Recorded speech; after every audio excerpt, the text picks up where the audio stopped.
اعوذ باللہ من الشیطان الرجیم بسم اللہ الرحمن الرحیم اللہم صلی علی سیدنا محمد النبی الامی وعلی آلہ وصحبہ وبارک وسلم اللہم فقہنا فی الدین رب زدنی علما۔ بسم اللہ الرحمن الرحیم۔ 1 منٹ اذان ہو جائے۔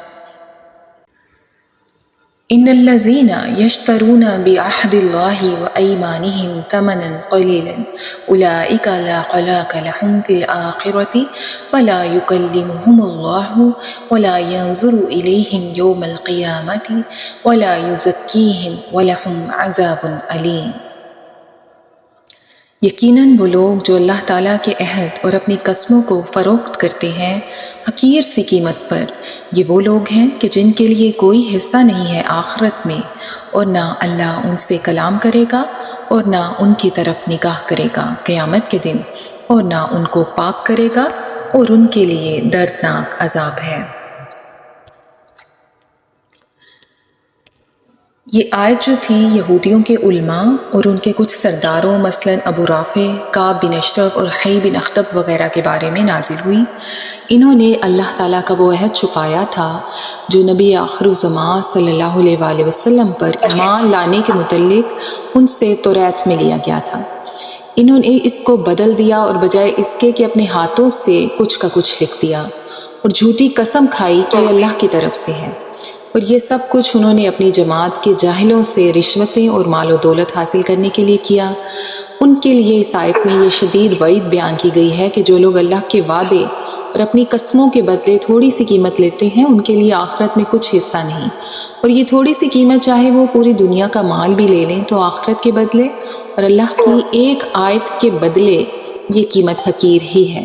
تو اللہ تعالیٰ ان کے سزا کے طور پر قیامت کے دن نہ تو ان سے کلام فرمائے گا اور نہ ان کی طرف رحمت کی نظر کرے گا اور نہ انہیں پاک کرے گا، ان کے لیے دردناک عذاب ہے۔ اسی طرح اس وعید میں جو ہے جھوٹی قسم کھا کر مال لے لینے والے بھی شامل ہیں، ٹھیک ہے، رشوت لے کر جھوٹی گواہی دینے والے بھی، یا رشوت لے کر جھوٹے فیصلے کرنے والے یا جھوٹی وکالت کرنے والے سبھی داخل ہیں۔ یعنی جو پیسے لے کر کرے گا، جو جھوٹ کرے گا، جو حق کو باطل میں بدل دے گا، وہ اس وعید میں شامل ہے کہ اللہ تعالیٰ قیامت کے دن اس کی طرف نظر رحمت نہیں کرے گا۔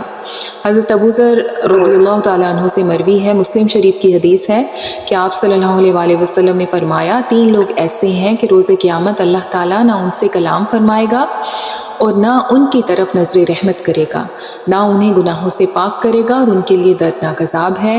اس کے بعد حضور نبی کریم صلی اللہ علیہ وآلہ وسلم نے اس آیت کو 3 مرتبہ پڑھا۔ اس پر حضرت ابو ذر غفاری رضی اللہ تعالیٰ عنہ نے عرض کی کہ وہ لوگ بہت نقصان میں رہے یا رسول اللہ، وہ کون لوگ ہیں؟ تو آپ صلی اللہ علیہ وآلہ وسلم نے فرمایا کہ تہبند کو ٹخنوں سے نیچے لٹکانے والا، یعنی تکبر کے طور پر، اور احسان جتلانے والا، اور اپنے تجارتی مال کو جھوٹی قسم سے رواج دینے والا۔ یہ مسلم شریف کی حدیث ہے، یعنی احسان بھی نہیں جتلانا چاہیے، یہ بہت زیادہ ہمیں یہ عادت پائی جاتی ہے، اس سے بھی خود کو روکنا چاہیے۔ حضرت ابو امامہ رضی اللہ تعالیٰ عنہ سے روایت ہے کہ آپ صلی اللہ علیہ وآلہ وسلم نے فرمایا کہ جو کسی مسلمان کا حق مارنے کے لیے قسم کھائے نا، اللہ تعالیٰ اس پر جنت حرام کر دیتا ہے اور دوزخ لازم کر دیتا ہے۔ ایک شخص نے عرض کی یا رسول اللہ اگر چیز تھوڑی سی بھی ہو تو؟ فرمایا گیا کہ اگرچہ پیلو کی شاخ ہی کیوں نہ ہو، ٹھیک ہے، اس پر بھی یہی عذاب ہے کہ اس پر دوزخ حرام ہے جھوٹی قسم کھا کر مال بیچنے والے کے لیے۔ نیکسٹ آیا ہے پیلو کی شاخ کیا چیز ہے؟ پیلو کسی درخت کا نام ہے نا، پیلو کی شاخ، یعنی اتنی چھوٹی سی اور معمولی سی چیز بھی اگر کوئی ہو تو اس پر بھی یہی وعید ہے۔ ٹھیک۔ وَإِنَّ اور بے شک مِنْهُمْ لَفَرِيقًا ان میں سے ایک فریق ہے يَلْوُونَ أَلْسِنَتَهُمْ مروڑتے ہیں وہ اپنی زبانیں بالکتابی کتاب پڑھنے میں لِتَحْسَبُوهُ مِنَ الْكِتَابِ تاکہ تم انہیں کتاب میں ہی سے سمجھو، وما ہوا من الکتابی اور حالانکہ وہ نہیں ہے کتاب سے، وَيَقُولُونَ هُوَ مِنْ عِنْدِ اللَّهِ اور وہ کہتے ہیں کہ یہ اللہ کی طرف سے ہی ہے، وما ہوا من عند اللہ حالانکہ نہیں ہے وہ اللہ کی جانب سے، وَيَقُولُونَ عَلَى اللَّهِ الْكَذِبَ وَهُمْ يَعْلَمُونَ اور وہ جانتے بوجھتے اللہ پر جھوٹ باندھتے ہیں۔ یہ علماء یہود کا کام تھا، ٹھیک ہے۔ اب کیا کرتے تھے وہ؟ الفاظ کو ذرا سا ادھر سے ادھر مروڑ کر اور معنی پیدا کر لیتے تھے، ٹھیک ہے۔ ہم سورہ بقرہ میں بھی پڑھ چکے ہیں کہ یہود سے کہا گیا بولو ہتا، ہتا کہتے ہوئے نئے شہر میں داخل ہو، تو وہ کہنے لگے ہنتا، یعنی بجائے اس کے کہ وہ کہتے ہیں اللہ ہمارے گناہ جھاڑ دے، ہمارے گناہ معاف کر دے، انہوں نے کہنا شروع کر دیا ہمیں گیہوں دے۔ اسی طرح انہیں تلقین کی گئی کہ تم کہا کرو سمعنا وأطعنا، یعنی ہم نے سن لیا اور مان لیا۔ وہ کہتے تھے سمعنا وعصینا۔ اسی طرح کا معاملہ وہ توریت کو پڑھتے ہوئے بھی کرتے تھے۔ جب وہ دیکھتے کہ جو سائل بھی ان سے فتویٰ مانگنے آیا ہے اس کی پسند کچھ اور ہے جبکہ تورات کا حکم کچھ اور ہے، تو وہ کیا کرتے کہ الفاظ کو توڑ مڑوڑ کر پڑھ دیتے کہ دیکھو یہ کتاب کے اندر موجود ہے۔ اس طرح وہ سائل کو خوش کر کے ان سے رقم بٹور لیتے تھے، ٹھیک ہے۔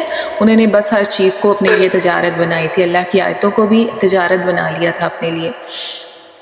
تو یہ اس طرح وہ کرتے تھے اپنی مرضی کا۔ جیسے اب آج کل فتویٰ لینے کے لیے کچھ وقت پیسے دیتے ہیں اور جیسے مرضی پہلے کام ڈال لیتے ہیں، بعد میں فتوے لے لیتے ہیں۔ تو یہ علماء یہود یہی کام کرتے تھے، ٹھیک ہے۔ وہ تو کتابوں کو وہ تو اپنے الفاظ بھی بدل دیتے تھے نا، یہ تلفظ ہی کچھ اس طرح کر کے پڑھ کے انہیں سنا دیتے تھے کہ وہ وہی لگتا تھا جو ان کے دل کی مرضی ہوتی تھی، جو ان سے وہ خریدنے آتے تھے فتوے، ٹھیک ہے۔ ما کان لبشر، نہیں کسی آدمی کے لیے ان یؤتیہ اللہ الکتاب والحکم والنبوۃ، کہ اللہ تعالیٰ عطا کرے اسے کتاب، حکمت اور نبوت۔ ثم یقول للناس کونوا عبادا لی، پھر وہ لوگوں سے کہتا پھرے کہ ہو جاؤ میرے بندے، من دون اللہ، اللہ کو چھوڑ کر، ولیکن کونوا ربانیین، اور لیکن ہو جاؤ اللہ والے، اور لیکن وہ تو یہی دعوت دے گا کہ اللہ والے بن جاؤ، بما کنتم تعلمون الکتاب وبما کنتم تدرسون، اس وجہ سے کہ تم لوگوں کو کتاب کی تعلیم دیتے ہو اور تم خود بھی اس کو پڑھتے ہو۔ اب اس آیت میں نا یہ نصرانیوں کی طرف اشارہ کیا جا رہا ہے کہ ہم نے تمہاری طرف، نصرانی یعنی عیسائی، کہ ہم نے تمہاری طرف رسول بھیجے، پھر عیسیٰ علیہ السلام ابن مریم کو بھیجا، انہیں کتاب دی، حکمت دی، نبوت دی، معجزات دیے، اور اس کا تو کوئی امکان ہے ہی نہیں کہ وہ حضرت عیسیٰ علیہ السلام خود ہی کہتے کہ مجھے اللہ کے سوا اپنا معبود بنا لو، لیکن تم ایسے کہتے ہو، ٹھیک ہے۔ تم ان کی طرف سے یہ خود گھڑ کے یہ بات بولتے ہو۔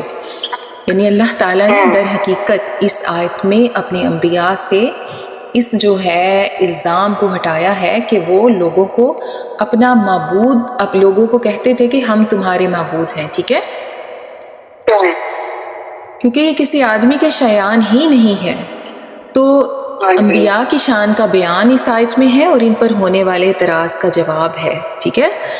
یہی فرمایا گیا ہے کہ کسی آدمی کو یہ حق ہی حاصل نہیں کہ اللہ اسے کمال علم عطا کرے، اسے گناہوں سے معصوم بنائے اور پھر لوگوں کو اپنی عبادت کی دعوت دے۔ یہ انبیاء سے ناممکن ہے اور ان کی طرف ایسی نسبت کرنا بھی ان پر بہتان لگانا ہے، ٹھیک ہے۔ انبیاء کرام تو اللہ تعالیٰ کی عبادت اور ربانی یعنی اللہ والے بننے کی دعوت دیتے ہیں اور ربانی بننے کے لیے لوگوں کو بلاتے ہیں۔ اب اس آیت کے شان نزول کے بارے میں ایک قول یہ ہے کہ نجران کے عیسائیوں نے کہا تھا کہ ہمیں حضرت عیسیٰ علیہ السلام نے حکم دیا کہ ہم انہیں رب مانیں، ٹھیک ہے۔ تو اس آیت میں اللہ تعالیٰ نے ان کے اس قول کی تکذیب کی ہے، غلط قرار دیا ہے، انہیں بتایا ہے کہ انبیاء کی شان سے ایسے کہنا ممکن ہی نہیں ہے۔ اللہ تعالیٰ نے خود اپنے انبیاء کی شان سے اس بات کو جھٹلا دیا ہے۔ جبکہ دوسرا ایک قول مزید ہے اس آیت کے شان نزول کے بارے میں کہ ابو رافع جو یہودیوں اور ایک عیسائی نے، جو ایک یہودیوں کا سردار تھا اور ایک عیسائی نے رسول پاک صلی اللہ علیہ وسلم سے کہا کہ اے محمد صلی اللہ علیہ وسلم، آپ چاہتے ہیں کہ ہم آپ کی عبادت کریں، آپ کو رب مانیں؟ تو حضور پاک صلی اللہ علیہ وسلم نے فرمایا کہ اللہ تعالیٰ کی پناہ میں غیر اللہ کی عبادت کا حکم دوں، ٹھیک ہے، نہ مجھے اس نے حکم دیا اس کا اور نہ مجھے اس کے لیے بھیجا ہے، کیونکہ انبیاء تو مخلوق کو رب کی طرف بلاتے ہیں، انہیں اپنی عبادت کے لیے نہیں کہتے۔ اب اس آیت میں ربانی کا لفظ ہے، تو ربانی کے معنی ہوتے ہیں نہایت دیندار، عالم باعمل، ٹھیک ہے، اور فقہ کو جاننے والے ربانی کے معنی ہوتے ہیں، یعنی پڑھنے پڑھانے والے جو ہوتے ہیں۔ تو اس سے ثابت ہوتا ہے کہ علم و تعلیم کا جو ہے نتیجہ یہ نکلنا چاہیے کہ آدمی اللہ والا ہو جائے، ٹھیک ہے، علم حاصل کرنے کا، تعلیم حاصل کرنے کا، دینی اور دنیاوی دونوں، اس کا ہمیں جو ہے ثمرہ یہ ملنا چاہیے کہ آدمی جو ہے اللہ والا بن جائے. جس سے علم سے یہ فائدہ نہ ملے تو پھر اس کا علم جو ہے ضائع اور بیکار ہے، کیونکہ اللہ تعالیٰ نے اس آیت میں فرما دیا ہے نا کہ جو علم جو پڑھنے پڑھانے والے ہیں تو علمونا و تدرسونا، جو خود بھی پڑھتے ہیں اور دوسروں کو بھی پڑھاتے ہیں وہ اللہ والے بن جاتے ہیں. ٹھیک ہے، تو یہ اس کا نتیجہ نکلنا چاہیے پڑھنے پڑھانے کا. وَلَا يَأْمُرَكُمْ أَن تَتَّخِذُوا الْمَلَائِكَةَ وَالنَّبِيِّينَ أَرْبَابًا، اور نہ کبھی وہ تمہیں اس بات کا حکم دے گا کہ تم فرشتوں کو، انبیاء کو رب بنا لو. يَأْمُرُكُمْ بِالْكُفْرِ بَعْدَ إِذْ أَنْتُمْ مُسْلِمُونَ، تو کیا وہ تمہیں کفر کا حکم دے گا اس کے بعد کہ تم مسلم ہو چکے ہو؟ یعنی کہ اللہ تعالیٰ اسی بات کو کنٹینیو کر رہا ہے جو پچھلی آیت میں تھا کہ یہ جو انبیاء ہیں لوگوں کو مسلمان بنانے کے بعد کیا انہیں دوبارہ شرک کی دعوت دیں گے؟ انہیں کہیں گے کہ فرشتوں کو رب بناؤ، نبیوں کو رب بناؤ؟ تو اللہ تعالیٰ دلیل پیش کر رہا ہے کہ پہلے تم کفر کے مارے ہوئے لوگوں کو پہلے تو وہ محنتوں سے توحید کی طرف لائیں، اللہ والا بنائیں، تو کیا پھر وہ تمہیں یہ کہیں گے کہ تو اب تم جب مسلمان ہونے کے بعد دوبارہ اللہ کا انکار کرو اور ہمیں پوجو؟ ٹھیک ہے، اللہ تعالیٰ یہ دلیل پیش کر رہا ہے اس آیت میں، کیونکہ مشرکین مکہ نے فرشتوں کو رب بنایا ہوا تھا. ٹھیک ہے، اور ان کے نام پر یہ ان کے جو بڑے بڑے بت تھے نا، لات و منات اور عزا، یہ فرشتوں کے نام پر انہوں نے ان کے بت بنائے ہوئے تھے، مورتیاں بنائی ہوئی تھیں اور ان کو پوجتے تھے. جبکہ جو نصارہ تھے یعنی عیسائی تھے وہ اللہ کے نبی حضرت عیسیٰ کو اپنا رب بناتے تھے. تو ان سے مخاطب کیا گیا ہے کہ اللہ کا وہ بندہ جسے اللہ نے کتاب، حکمت، نبوت عطا کی ہو، کیا وہ تمہیں کفر کا حکم دے سکتا ہے جبکہ تم فرما برداری اختیار کر چکے ہو؟ مسلم کا مطلب ہوتا ہے فرما بردار. ٹھیک ہے، نیکسٹ آیت پہ آتے ہیں. وَإِذْ، اور جب أَخَذَ لیا اللہ نے میثاق عہد النبیین نبیوں سے، لما جو کچھ آتیتکم وہ تمہیں دیں، آتیتکم میں تمہیں دوں، من سے کتاب و حکمہ اور حکمت، ثم پھر جاء آئے، کم تمہارے پاس، رسول مصدق تصدیق کرتا ہوا، لما جو کچھ، معکم تمہارے پاس، لتؤمنن تم ضرور ایمان لاؤ گے، بہی اس پر، وَلَتَنْصُرُنَّهُ اور تم ضرور مدد کرو گے اس کی. قَالَ اس نے کہا، اَأَقْرَرْتُمْ کیا اقرار کیا تم نے، وَأَخَذْتُمْ اور قبول کیا تم نے، عَلَى پر، ذَلِكُمْ اسری میرا عہد. قالوا انہوں نے کہا، اقررنا ہم نے اقرار کیا. قال اس نے فرمایا، فاشہدوا پس تم گواہ رہو، وَأَنَا اور میں، معکم تمہارے ساتھ، من الشاہدین گواہوں میں سے. اور یاد کرو جب کہ اللہ تعالیٰ نے تمام انبیاء سے ایک عہد لیا تھا کہ جو کچھ بھی میں تمہیں کتاب اور حکمت عطا کروں، پھر تمہارے پاس آئے کوئی اور رسول جو تصدیق کرتا ہو اس کی جو تمہارے پاس پہلے سے موجود ہے، تو تمہیں لازماً اس پر ایمان لانا ہوگا اور اس کی مدد کرنی ہوگی. اللہ نے فرمایا، کیا تم نے اقرار کر لیا ہے اور اس پر میری ڈالی ہوئی ذمہ داری قبول کر لی ہے؟ انہوں نے کہا، ہاں ہم نے اقرار کیا. اللہ تعالیٰ نے کہا، اچھا اب تم بھی گواہ رہو اور میں بھی تمہارے ساتھ گواہوں میں سے ہوں. ٹھیک ہے، اس آیت میں اللہ تعالیٰ انبیاء سے گواہی لے رہا ہے.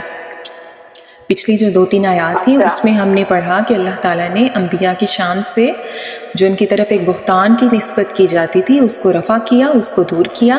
اب اس آیت میں نبی کریم صلی اللہ علیہ وآلہ وسلم کی عظمت و شان کا بیان کیا جا رہا ہے کہ اللہ تعالیٰ نے انبیاء اور رسول کا ایک طویل ترین سلسلہ اس دنیا میں بھیجا. ٹھیک ہے، ہر نبی نے آئندہ آنے والے نبی صلی اللہ علیہ وآلہ وسلم کی پیشن گوئی کی اور اپنی امت کو اس کا ساتھ دینے کی ہدایت کی. یہ در حقیقت ختم نبوت کے بارے میں بہت بڑی دلیل ہے کہ ایسی کسی بھی عہد کا، ایسی کسی چیز کا ذکر قرآن یا حدیث میں نہیں ہے کہ محمد رسول اللہ صلی اللہ علیہ وآلہ وسلم سے ایسا کوئی بھی عہد لیا گیا ہو، یا آپ صلی اللہ علیہ وآلہ وسلم نے اپنی امت کو کسی بعد میں آنے والے نبی کی خبر دے کر اس پر ایمان لانے کی دعوت کی ہدایت کی ہو، ٹھیک ہے، بلکہ اس کے برعکس قرآن میں آپ صلی اللہ علیہ وسلم کو خاتم النبیین فرمایا گیا ہے، اور متعدد احادیث میں آپ صلی اللہ علیہ وسلم نے فرمایا کہ آپ کے بعد اب کوئی نبی نہیں آئے گا۔ حضرت مسیح علیہ السلام نے محمد صلی اللہ علیہ وسلم کی بشارت دی ہے، اور دیگر انبیاء نے بھی دی ہے، دیگر انبیاء کی کتابوں میں بھی بشارتیں موجود ہیں، بلکہ اگر ہم انجیل کو دیکھیں تو اس کی ایک کتاب جو برنباس ہے، اس کا کوئی صفحہ خالی نہیں ہے جس میں حضور صلی اللہ علیہ وسلم کی بشارت نہ ہو، واضح بشارتیں موجود ہیں، لیکن باقی انجیلوں میں سے یہ بشارتیں نکال دی گئی ہیں، حذف کر دی گئی ہیں۔ تو یہ جو اس آیت میں کہا جا رہا ہے کہ قال اقررتم واخذتم علی ذلکم اسری، کہ یہ عہد جو لیا جا رہا ہے نا، یہ انبیاء اور رسول سے لیا جا رہا ہے۔ عہد کون لے رہا ہے؟ اللہ تعالیٰ۔ اور یہ عہد لیا کہاں گیا ہے؟ یہ عالم ارواح میں لیا گیا ہے۔ جس طرح ہم تمام جو انسان ہیں نا، ارواح انسانیہ جو ہیں، ان سے عہد لیا گیا تھا نا، الست، عہد الست ہم کر کے آئے ہوئے ہیں نا، الستو بربکم، تو ہم نے کہا تھا ہاں کیوں نہیں۔ اسی طرح جنہوں نے نبوت سے سرفراز ہونا تھا نا، جو انبیاء، ان سے ایک ایکسٹرا عہد اللہ تعالیٰ نے لیا تھا کہ میں تمہیں نبی بنا کر بھیجوں گا، تم اپنی امت کو یہ ہدایت کر کے جانا کہ نبی آخر جو آئیں گے ان کی تم نے مدد کرنی ہے، ان پہ ایمان بھی لانا ہے، ان کی مدد بھی کرنی ہے، ٹھیک ہے؟ اچھا ٹھیک۔ اس آیت میں در حقیقت عالم ارواح سے لیے گئے عہد کے بارے میں بیان کیا گیا ہے۔ ٹھیک، جہاں یہ روحیں وغیرہ ہوتی ہیں؟ جی بالکل، جہاں پہ عام انسانوں سے تو عہد لیا گیا تھا نا رب کے بارے میں، الستا بربکم، اور کیا کہتے ہیں باقی جو انبیاء تھے ان سے ایکسٹرا عہد لیا گیا تھا مصطفیٰ صلی اللہ علیہ وسلم کی مدد و نصرت کے بارے میں۔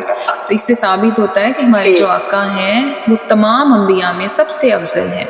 اس آیت مبارکہ میں نبی کریم صلی اللہ علیہ وسلم کے عظیم فضائل بیان کر دیے گئے ہیں۔ اب دیکھیں، اب اس سے اگلی جو ایک آیت آئے گی اس سے بھی اندازہ ہمیں ہوگا، اور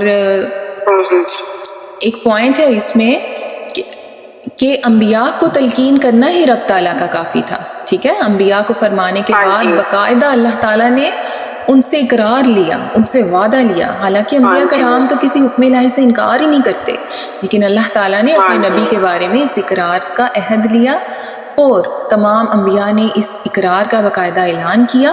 اقرار کے بعد انبیاء کرام کو ایک دوسرے پر گواہ بنایا، یہی کافی نہیں تھا، اللہ تعالیٰ نے خود فرمایا کہ تمہارے اس اقرار پر میں خود بھی گواہ ہوں، ٹھیک ہے؟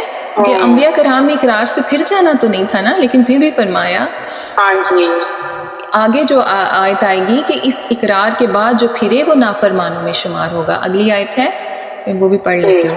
فَمَن تَوَلَّا، تو جو پھر گیا، بعد ذَلِکَ، بعد اس کے، فَأُولَئِکَ، تو بے شک وہی لوگ، ہم الفاسقون، وہی نافرمان ہیں۔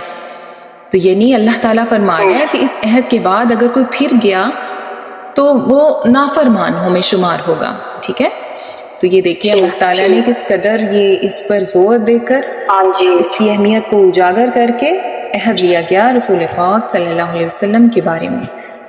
افغیر، کیا سوا دین اللہ، دین اللہ، یبغون، وہ ڈھونڈتے ہیں، وَلَهُ، اور اس کے لیے، اسلم، فرما بردار ہے، من، جو، فی السماوات، آسمانوں میں، والارض، اور زمین، طوعا، خوشی سے، وکرہن، اور ناخوشی سے، وَإِلَيْهِ، اور اسی کی طرف، یرجعون، وہ لوٹائے جائیں گے۔